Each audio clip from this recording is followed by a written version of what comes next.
وسهلا ومرحبا بكم إلى قناة معلم حذار.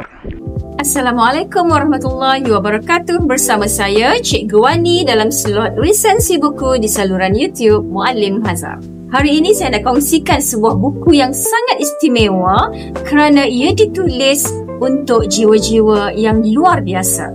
Inilah bukunya, Tip Mengajar Anak Berkeperluan Khas Mengaji.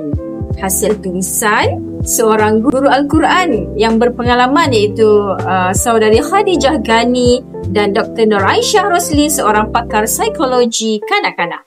Buku ini membawa mesej besar bahawa setiap anak-anak, termasuk anak-anak yang mempunyai keperluan khas, berhak merasai nikmat belajar dan memahami Al-Quran.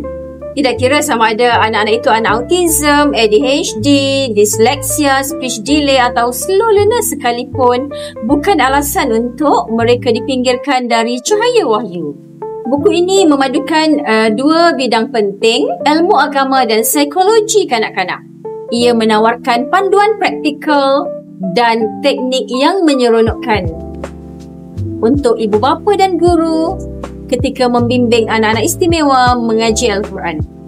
Dengan bahasa yang mudah, penuh kasih sayang dan realistik, buku ini menjadi panduan pada kita untuk melihat potensi anak, bukan pada kelemahan mereka. Kerana bagi setiap anak, walau apapun keadaan mereka, mereka mempunyai hak untuk diperkenalkan dengan pencipta mereka sendiri. Saya Cikgu Wani dan inilah buku yang akan mengajar kita bukan sekadar tentang mengaji, tetapi tentang mengasihi dengan hati. Sekian dulu, jumpa lagi dalam slot seterusnya hanya di saluran YouTube Muallim Hazar. Assalamualaikum warahmatullahi wabarakatuh.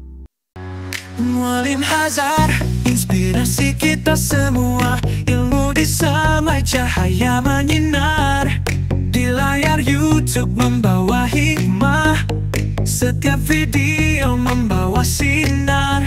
Dengan suara tenang jelas